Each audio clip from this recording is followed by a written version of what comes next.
Hello, welcome back to American Diesel. Today we're going to discuss the highest paid mechanics. So right off the top, some of the highest paid mechanics are elevator mechanics. All right, there's a very small group of certifications available to those people, and you have to be certified. The next would be, I would say, boat or yacht mechanics, because they usually have a per diem and live on the boat. The third, probably a toss-up between the two, would be industrial diesel, as far as earth moving equipment, trucking industry. The trucking industry is the 7th largest economic indicator on earth. So you can imagine how that industry is just really in dire needs for good mechanics, but also advancing in technology for the mechanics that it does have available. So I look at diesel and automotive as two different worlds. Automotive shops, usually it's based on whether or not they're going to come pick up the truck. Diesel customers, 99.9% of the time, pick up their truck because that truck is going to be used the next day to make money. So there are some vehicles like a Valley Slurry Seal truck in Sacramento, California. I spoke with the gentleman there. Had a 3116 cat inside of it, mechanical engine, inside of a cab over, and it laid slurry on the road, that pavement. And it was $8,000 for that vocation for that truck every day, because there wasn't a bunch of trucks that could do that. So it was built for that purpose. So keep in mind that if the equipment is really in high demand, then so is the guy who fixes it. So we're going to go through the 4 different ways that technicians are generally paid, and then I'm going to give you just a breakdown as far as like pay scales for ability on the other side. So we're going to start out with fleet. And it's not that I sometimes kind of sound like I have an issue with fleet and the other that I'm about to mention, but I don't. I just think that a fleet, let's say for instance, might pay $20 an hour top, maybe 25 to a couple guys who do all the diagnosing and figuring things out. The fleet mechanic is a valuable asset to keep that equipment rolling, all right, but it's based on a maintaining of the equipment and keeping it at a level of readiness. So the fleet mechanic is also not a billable hour. They're an expense to the company. So even though the companies oftentimes don't see the value of those people being an expense, for all the money that they're saving you, that you don't have to go and have somewhere else do the repairs for your company, a lot of times that value isn't translated into the mechanic's wages. So I'd say fleet. Now the benefits of working at a fleet is if you're just starting out or you're kind of novice, it's a good place to get really well rounded with a lot of equipment and not have a lot of pressure to keep your job. Because as long as you're there on time and you're working and learning, people are usually pretty happy with that as far as that $20 an hour rate. So let's go up here to flat rate. Just real quickly, I am going to condemn flat rate because I think it's the shadiest practice inside of all the mechanical field. I wanted to get to it at the very beginning of the video, and this is all I'm going to say about it. At a flat rate, if a job comes in for 4.5 hours and it takes me an hour, then I bill the customer 4.5 hours, and my company pays me whatever I've agreed to as a flat rate hour. So that might mean that in that hour I made 60 bucks because I'm 15 bucks an hour or so, and it only took me 1 hour, but I got to bill out the 4.5 hours. So it's a hustle. It's a hustle that the mechanic and the shop are both involved in, and they're taking your money for work that they're not doing. And all it does is push the mechanic to cut corners. It never lasts. And what you have is people changing injectors or doing internal engine work, and they're shaving 5-10 hours off the job because they don't know what the job actually takes. And it takes that extra due diligence to do injectors because you're going to want to make sure that everything in there is coppers are pressure checked. All of the injector bore itself is fine. You're going to want to make sure that the sealing washer on the very bottom of the injector perfectly mates to the head, because when I say mate, that it's a flat and that there's not carbon tracing coming up where the injector nozzle is open to the cylinder inside of the injector bore. So a lot of these things take time, but they're doing hopefully their due diligence to make sure that that's a repair that can last the 300,000.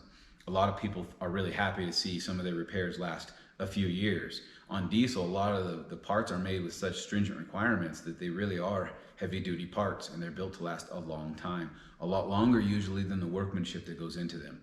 So if you have a guy who can sell you an injector job in 3 hours, if you have an $80,000 truck, why would you go to that mechanic and have him do a job that's substandard. Even though it's cheaper, the reason why it's cheaper is because he's not doing the work that needs to be done. So, never last, shady, flat rate. And I've never understood it, but the shop owners are perfectly okay billing you at that 6 or 4.5 hour rate, even if it does take an hour. How is that not theft of your money? And a complete setup to get substandard work. So that's enough about that. So we're gonna next go to hourly billed earner. So if you're working in a shop that's billing out your hour, whether or not it's, right now it's about $100 to all the way up to $250 an hour at, say, a dealership. And if they're billing out that hour, for every hour you're at the shop, they're billing out the $250, then you're in a place to negotiate a pretty good wage for yourself. The the crux of it is this. You've got to be really competent in your job, because you can't go around to other technicians asking them to help you bill out your hour.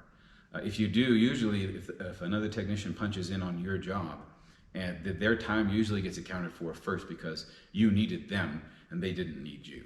So the earner thinks about himself much differently than the fleet technician, in that he has a place to negotiate. If he's billing out 160 hours at $250 an hour, that's $480,000 a year.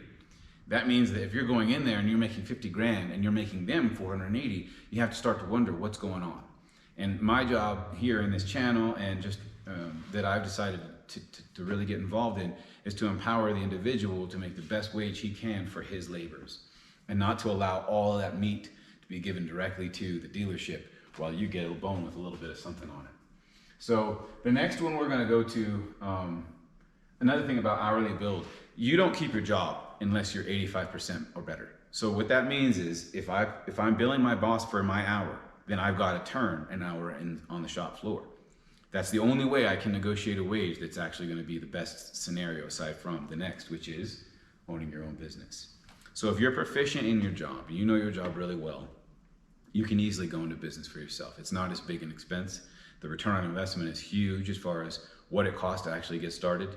I chose to be an electrical specialist a long time ago and do engines as my specialty, which meant I had to have the software and the laptop with the diagnostic, capabilities to be able to do drivability and performance, to have that truck driver either hook up an 80,000 pound load and help me pull some of these hills while I'm on the laptop and I'm looking at what the values are. And I'm able to distinguish as I'm looking at it what's not there that should be there and what maybe there is too much. So that's a good niche if you can get into the drivability and performance and the electrical field, which is what I'm trying to do with this channel. Is I'm trying to empower more people to get inside of the field that I've been in for some time, because I see that the return on investment is huge. You don't necessarily need all of the tools under the sun, and what your biggest tool at that point doing drivability and performance is your noodle. So now we're going to look. We've got the big money comes from owning your own, because that 480 is available to you. 480,000 is available to you if you're doing your own. It's probably a couple $100,000 more than what most average guys would make if they did their own thing. But think about that. 200 grand versus 62,000 is the top 10% technicians right now in America are getting paid 62 G's. So that's about, a little bit better than 5 grand a month, and 25 to 27 every 2 weeks, which is adequate money. But I think there's a lot more to be had for the guy whose brain, whose toolbox, and his body is being used to make that dollar. So keep that in mind. So we're going to go over here and we're going to look at the old school wages of basically the apprentice and the journeyman. You got minimum wage starting out, all the way up to 25 bucks an hour. That was about 15 years ago.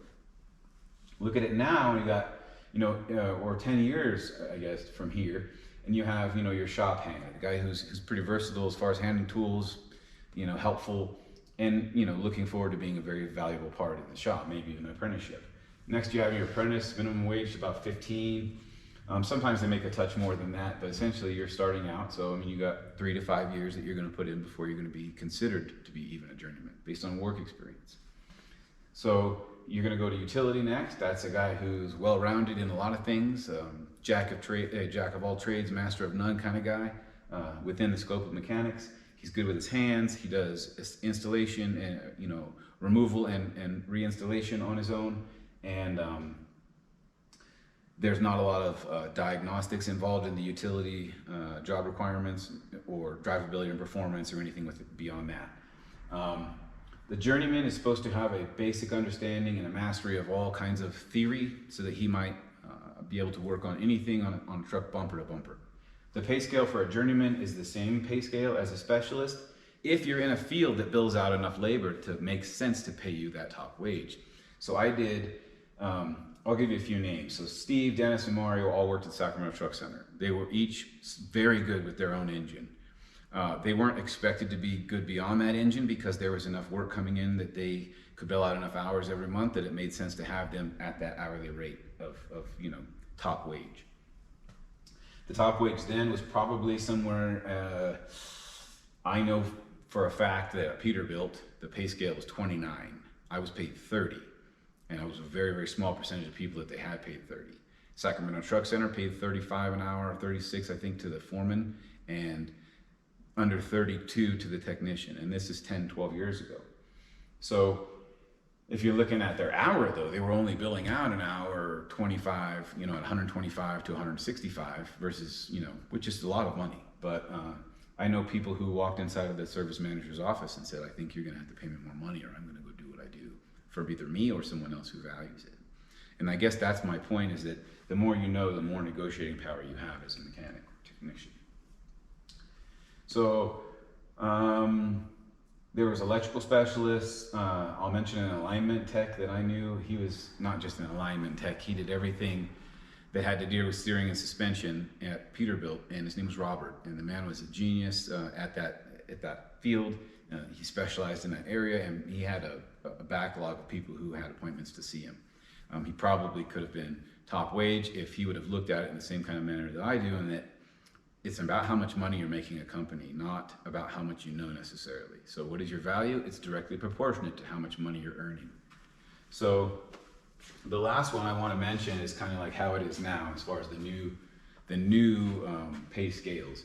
You'll find that they've made this delineation between technicians and mechanics, and that they have job descriptions that are mechanical jobs and technical jobs. The technical jobs, we'll get in, that's further down. Let's just start off with apprentice, same 15 bucks, believe it or not, even 12 years, 20 years later. Utility mechanics, 15 to 25, same. Specialists, it seems nowadays there's a lot of people who specialize in certain areas within the diesel field and all mechanical fields. Some of them are electric engines. I'll say that you could be steering suspension like Robert, or you could be like Steve and Dennis and all these other guys I knew who were just usually one engine brand, master technicians with that engine. If they were asked to work on all of them, they might not be at the same proficiency level, but they weren't asked to because they did that job really well. So you'll find what I'm getting at is that there's niches within this field that are really lucrative, but you've got to consider that it's based all on how much money you earn in the place and how proficient you are. So electrical drivability and performance is what I have seen demonstrated to be the guy who is, if everybody is sent home because there's not enough work, that guy gets to stay. The reason why is because he can figure out any check engine light, he understands what a diesel truck does on the road under a max pull of 80,000 pounds or more, and he knows how to figure out those problems really well on his own.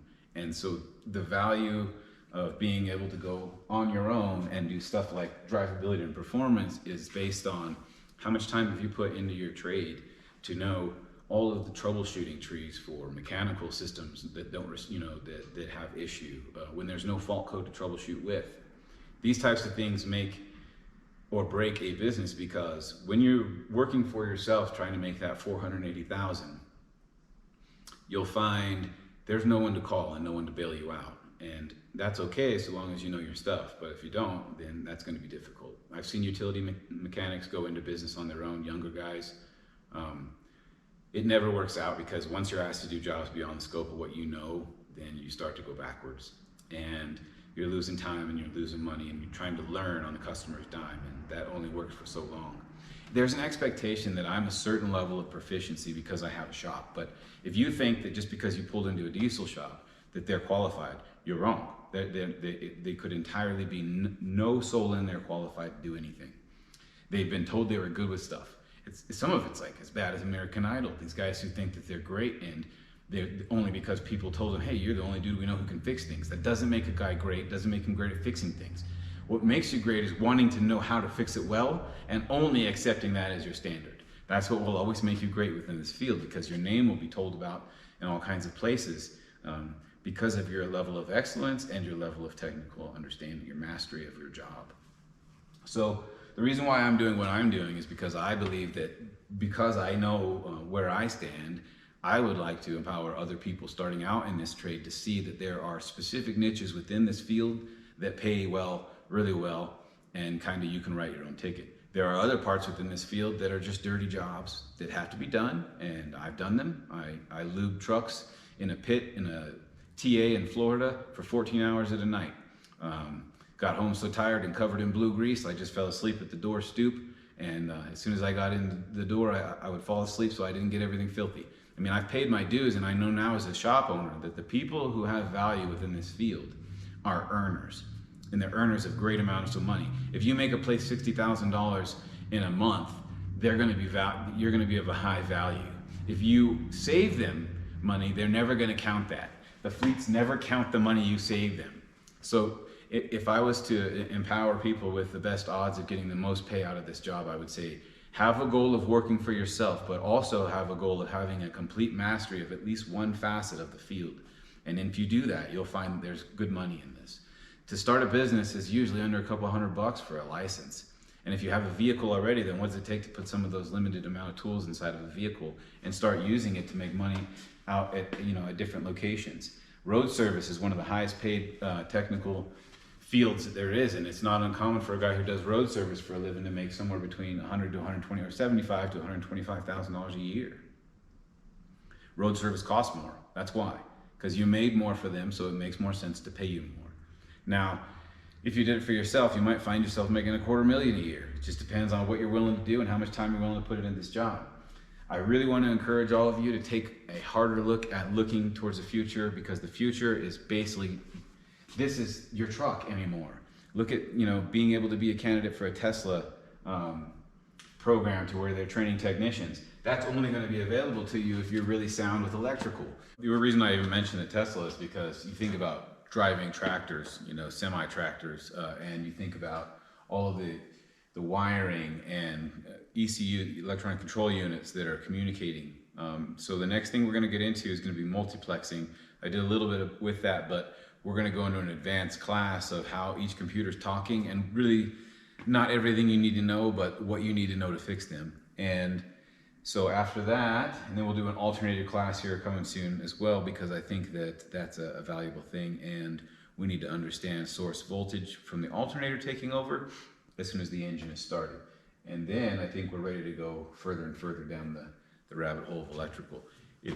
Stay with me, because I know what you need to know, what you don't need to know, and I want you to be further empowered to own your own business, make the top dollar, and really get the most out of your back, your brain, your body, and your toolbox for you, not for the guy who employs you. Okay, thank you again, and we'll see you next time. Have a good day.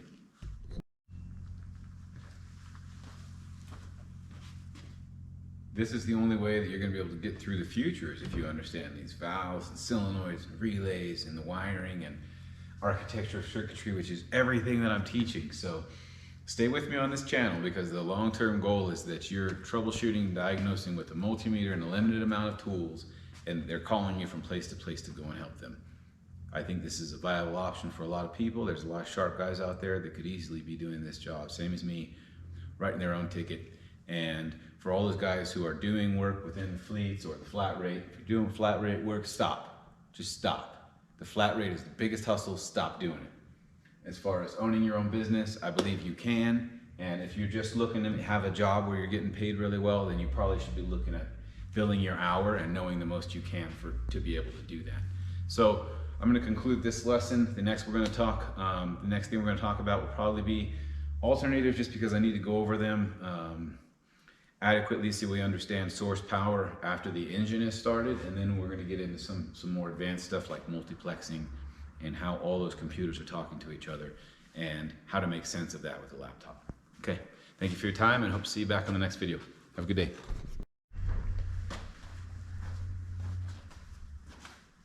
And because this is most of your vehicle, and that's not going to change, and the older mechanical type mindset's going to have to adjust towards the electrical, which really is two different functions, but I don't think that because one doesn't have an electrical mastery that you can't gain one. So if you stick with me, I'll show you the things you need to know to be able to bill out the hour for an electrical technician or even a diesel engine specialist, and we can build upon those ideas until you're making great money yourself. Okay, so I appreciate you spending the time with me today, and we'll see you next time. Thank you. Have a good day.